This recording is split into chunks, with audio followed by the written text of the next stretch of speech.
Hello my dear friend, welcome back to your channel. तो आज की इस वीडियो में हम करने वाले हैं हमारे MCom second year MCO first unit number 9 stress management, जिसके दो टॉपिक हम पहले ही पढ़ चुके हैं, डेफिनेशन ऑफ स्ट्रेस और कॉजेज ऑफ स्ट्रेस, जिसमें हमने पढ़ा था इंट्रा ऑर्गेनाइजेशनल स्ट्रेस और एक्स्ट्रा ऑर्गेनाइजेशनल स्ट्रेस।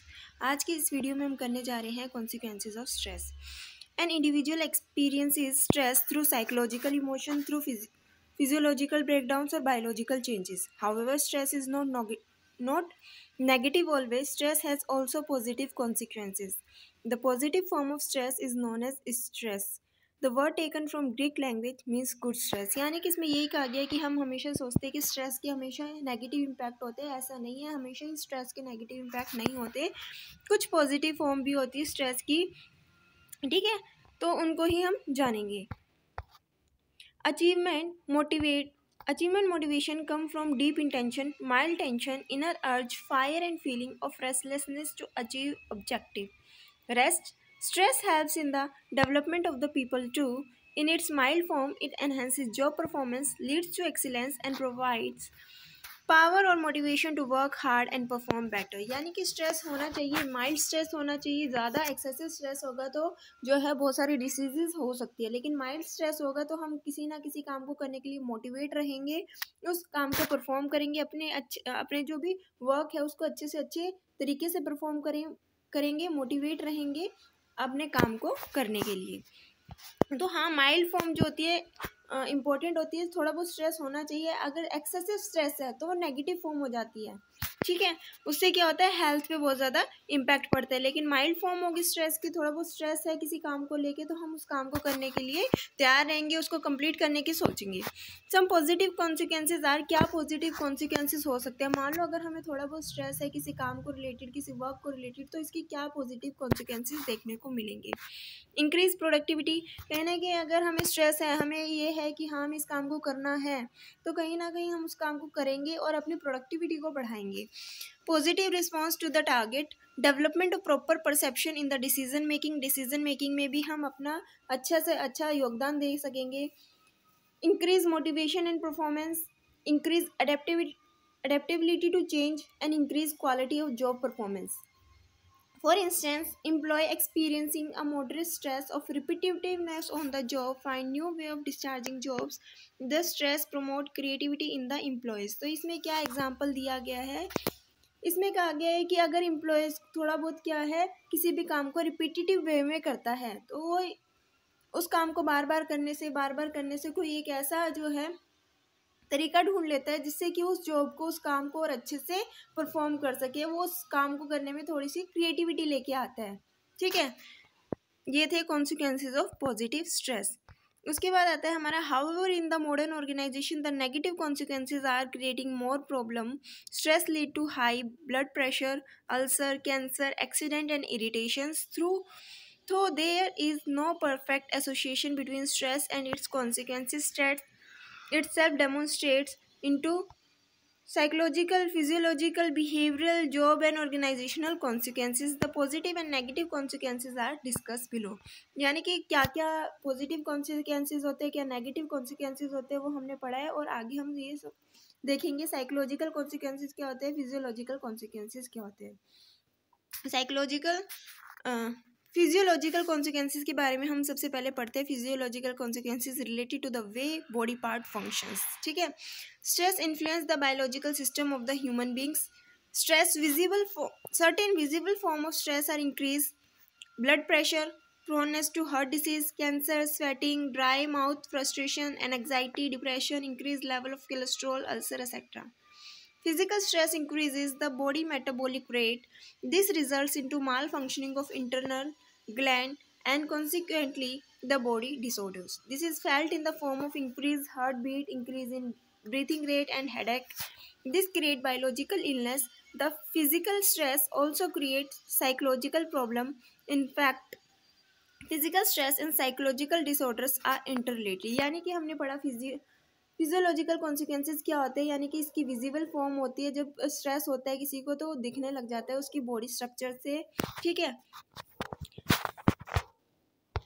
उसके बाद होता है साइकोलॉजिकल कॉन्सिक्वेंसेज क्या होते हैं। Psychological consequences connected to mind and the people behave, ठीक है। Psychological consequences are interrelated to biological consequences.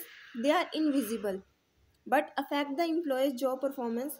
Psychological stress create a pressure on human brain. This is expressed in terms of certain psychological symptoms such as anger and anxiety, depression, nervousness, irritation, tension, boredom, aggressiveness, moodiness, hostility, and poor concentration. This is demonstrated through aggressive actions like increased interpersonal complaints, poor job performance, lower self esteem, low concentration on the job, and increased dissatisfaction. Psychological stress produces hardness in the behavior and may lead to assumptions of auto authoritarian leadership style by the superior executive. तो ये था हमारा psychological consequences. Psychological consequences क्या होते हैं stress के, यानी कि अगर किसी को स्ट्रेस होता है तो उसका इम्पैक्ट सीधा उसके माइंड पे और उसके बिहेवियर पे पड़ता है। उसके बाद आता है हमारा नेक्स्ट जो है बिहेवियरल कॉन्सिक्वेंसेस। बिहेवियरल कॉन्सिक्वेंसेस क्या होते हैं स्ट्रेस के? Stress has an impact on employees behavior and abnormal behavior is observed in those individual who are prone to stress, यानी कि वो पर्सन एबनॉर्मली बिहेव करेंगे जो स्ट्रेस जो है फील कर रहे हैं, ठीक है, स्ट्रेस से सफ़र कर रहे हैं। A change in eating habit, sleep disorder, increased smoking, alcoholism are some of the behavioral change observed in the stressful employees। तो ये थे कुछ behavioral consequences। हमने देखा psychological consequences क्या होते हैं जो किससे रिलेट करता है, connected to mind and the way people behave। उसके बाद होते हैं physiological consequences। physiological consequences वो होते हैं जिनको हम देख सकते हैं, जो visible होते हैं और जो फिजिक्स से रिलेट करते हैं, फिजिकल बॉडी से रिलेट करते हैं, ठीक है। बिहेवियरल के हम कुछ पॉइंट्स पढ़ लेते हैं। Sometimes stress lead to anxiety, depression and emotional disorder, under eating, over eating, drug abuse and sleeplessness are some of the behavioral consequences. The following are some prepositions related to stress and behavior. Perception, ठीक है। Perception क्या होता है? Stressful individual develop tension and anxiety, as a result their level of understanding considerable decreases. जिस भी person को क्या होगा, स्ट्रेस होगा तो उसको क्या होगा, टेंशन एंड एंग्जाइटी होने लगेगी और जो उसका लेवल ऑफ अंडरस्टैंडिंग है, ठीक है, चीज़ों को समझने की क्षमता भी क्या होती रहेगी, कम होती रहेगी। When perceptual distortion occur in the employ it may adverse affect decision making process, interpersonal understanding, interpersonal communication, and capacity to work with group. They become stress intolerable.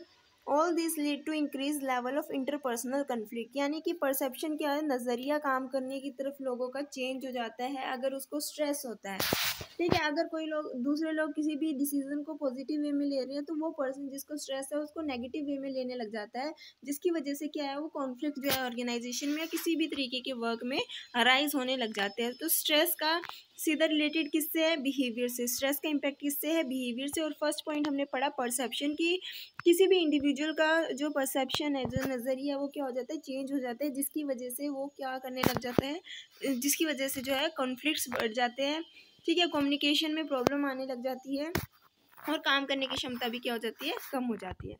Attitude, continuous stressful environment creates certain permanent negative impression in the mind of the employees. These permanent impression adversely influence their work performance. For an example, an employee developing a negative attitude on work, superior working condition, organizational climate, and culture intentionally decrease his output.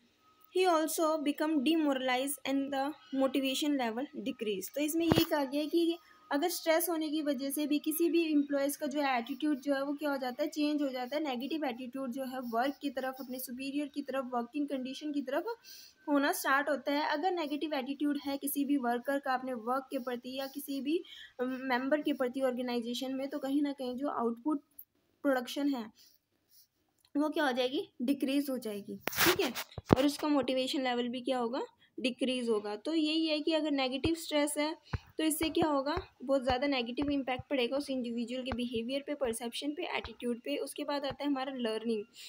Learning में क्या आता है, employees in organisation continuously learn new skills and techniques, learning new method and techniques to adapt themself and discharge their job effectively. Stressful employ can can not learn the things quickly, यानी कि learning ये बहुत ज़्यादा important है किसी भी organisation के लिए। अगर कोई भी एम्प्लॉय रेगुलर बेसिस पे नई नई टेक्निक्स को, नई नई मेथड्स को लर्न करते रहते हैं तो उसके काम करने की कैपेसिटी बढ़ जाती है और उसको ये डर नहीं रहता कि हाँ कहीं ना कहीं उसको जॉब से निकाल दिया जाएगा। अगर वो नई चीज़ों को सीखता है तो उसको और प्रमोशन मिलेगी। लेकिन अगर कोई भी एम्प्लॉय है वो इन चेंजेस को नहीं एक्सेप्ट करता या इन नए मेथड्स को, नई टेक्निक्स को नहीं सीखना चाहता तो उसमें स्ट्रेस क्रिएट हो जाएगा और एक स्ट्रेसफुल एम्प्लॉय जो है कभी भी नई टेक्निक्स को, नए मेथड को क्विकली जो है वो नहीं सीख पाता। उसके बाद आते हैं क्या कॉन्सिक्वेंसेज होते हैं, ऑर्गेनाइजेशनल कॉन्सिक्वेंसेज। ठीक है, अभी हमने पढ़ा साइकोलॉजिकल कॉन्सिक्वेंसेज क्या होते हैं, फिजियोलॉजिकल कॉन्सिक्वेंसेज क्या होते हैं, बायोलॉजिकल कॉन्सिक्वेंसेज क्या होते हैं। अब हम पढ़ रहे हैं ऑर्गेनाइजेशनल कॉन्सिक्वेंसेज क्या होते हैं। Stress has negative impact on the performance of the job. Organisation face the problem of poor performance and other negative consequences, some of them are discuss below. यानी कि कहीं ना कहीं अगर एक स्ट्रेस होता है, स्ट्रेस क्या है, स्ट्रेस का बहुत ज़्यादा नेगेटिव इम्पैक्ट है और पॉजिटिव इम्पैक्ट भी है। पॉजिटिव इम्पैक्ट कब होता है, जब माइल्ड स्ट्रेस होता है, किसी को जुनून होता है किसी काम को करने का तो थोड़ा बहुत स्ट्रेस लेता है ताकि उस जॉब को अच्छे से परफॉर्म कर सके। लेकिन नेगेटिव स्ट्रेस है तो उसकी हेल्थ को भी इम्पैक्ट करेगा, साथ ही साथ जो वर्क परफॉर्मेंस है उसको भी इम्पैक्ट करेगा। तो क्या क्या चीज़ें इसमें, absenteeism employ subject to stress और found to addict to drugs and alcohol, this create discontinuity in the job and adversely effect performance of the other employees as well. तो इसमें कहा गया है कि कोई एम्प्लॉय जो स्ट्रेस फेस कर रहा है वो क्या होगा, कहीं ना कहीं ड्रग्स या अल्कोहल का यूज़ करेगा अपने स्ट्रेस को लेवल को कम करने के लिए, जिसकी वजह से वो क्या करेगा, जॉब पे कंटिन्यू नहीं आ पाएगा। हो सकता है उसकी फिजिकल बॉडी इतना वर्क ना कर रही हो या फिर अल्कोहल या ड्रग्स वगैरह लेने की वजह से भी उसको प्रॉब्लम फेस करनी पड़ रही हो, जिसकी वजह से वो कॉन्टीन्यूस बेसिस पे जॉब ऑर्गेनाइजेशन में वर्क करने नहीं आएगा, जिसका इम्पैक्ट अदर एम्प्लॉयज़ की परफॉर्मेंस पे भी पड़ेगा। क्योंकि हर एक काम जो होता है ऑर्गेनाइजेशन में इंटरलिंक होता है, अगर कोई एक पर्सन नहीं आता तो इसका इम्पैक्ट दूसरे एम्प्लॉयज़ पे भी पड़ता है। उसके बाद आता है turnover. An employees experiencing continued stress develops disgust and frustrations, therefore they are likely to change their jobs. यानी कि टर्नओवर, अगर एक एम्प्लॉय जो है वो कॉन्टीन्यूस बेसिस पे क्या करता है, स्ट्रेस फील करता है, फ्रस्ट्रेशन फील करता है अपने काम को लेके, तो वो ये चाहेगा कि कहीं ना कहीं वो अपनी जॉब को चेंज करना चाहेगा। ठीक है, क्योंकि उस काम को करने से उसको सेटिस्फेक्शन नहीं हो रही है, तो कहीं ना कहीं एक एम्प्लॉयज़ के स्ट्रेस का इम्पैक्ट उस ऑर्गेनाइजेशन की परफॉर्मेंस में पड़ रहा है। Decision making, excessive stress adversely affect their capacity to take decision. The stressful executives become irrational in the decision making. This leads to loss of organization resources and reputation. तो इसमें किस तरीके से डिसीजन मेकिंग में भी impact पड़ता है stress का। तो ज़्यादा अगर किसी को स्ट्रेस, एक्सेसिव स्ट्रेस क्या करता है, एडवर्सली अफेक्ट करता है डिसीजन लेने की कैपेसिटी को। ठीक है, stressful employees, stressful executives become irrational in decision making. This led to loss of organizational resources and reputation. तो इसमें कहा गया है कि कोई भी स्ट्रेसफुल एम्प्लॉयज़ है जो बहुत ज़्यादा स्ट्रेस लेता है अपने काम को लेके, किसी भी चीज़ को लेके, तो कहीं ना कहीं अगर एक ऑर्गेनाइजेशन है जो डेमोक्रेटिक स्टाइल का यूज़ करती है, तो कहीं ना कहीं वो क्या करती है, अपने एम्प्लॉयज़ के डिसीजन को बहुत ज़्यादा महत्व देती है। लेकिन क्या होता है कि वो एम्प्लॉय जो बहुत ज़्यादा स्ट्रेसफुल है वो क्या करेगा, हर जगह अपनी बात को अड़ाएगा, अपने ही डिसीजन को जो है वो प्रायोरिटी देगा। तो कहीं ना कहीं डिसीजन मेकिंग भी जो है वो इम्पैक्ट करती है किसी भी ऑर्गेनाइजेशन को। ठीक है, स्ट्रेस की वजह से प्रॉपर डिसीजन मेकिंग नहीं हो पाएगी, जिसकी वजह से ऑर्गेनाइजेशन पे इसका इम्पैक्ट पड़ेगा। ठीक है, 3 पॉइंट्स हो गए। अब 4th पॉइंट आता है disturb customer relationship. Disturb customer relationship क्या है, employees experiencing excessive stress develop irritation, loses emotional stability and emotional tolerance. For example, sale person, bank employ, public relation executive are required to be more emotionally stable. Otherwise, customer dealing with them will have trouble in dealing with the company. This also create poor impression on the corporate image of the employees. यानी कि कोई भी employees है किसी भी organization के, उनको अपने जो भी attitude है, जो उनका behavior है, उसको सही रखना पड़ेगा। ठीक है, इमोशनली उनको स्टेबल होना पड़ेगा अगर वो किसी भी कस्टमर से डायरेक्टली डील करते हैं। तो अगर कहीं ना कहीं वो एम्प्लॉय बहुत ज़्यादा स्ट्रेसफुल है, बहुत ज़्यादा स्ट्रेस में है, इमोशनली स्टेबल नहीं है और अपने कस्टमर से डील कर रहा है, तो कस्टमर के जवाब क्वेश्चंस के जवाब आंसर नहीं दे पाएगा, ठीक है। और साथ ही साथ फ्रस्ट्रेशन होगी, जिससे कि कस्टमर उस कंपनी के साथ डील नहीं करना चाहेगा, उस कंपनी के प्रोडक्ट को परचेज नहीं करना चाहेगा। The consequences of stress are multifaceted. बहुत सारे कॉन्सिक्वेंसेज है स्ट्रेस के।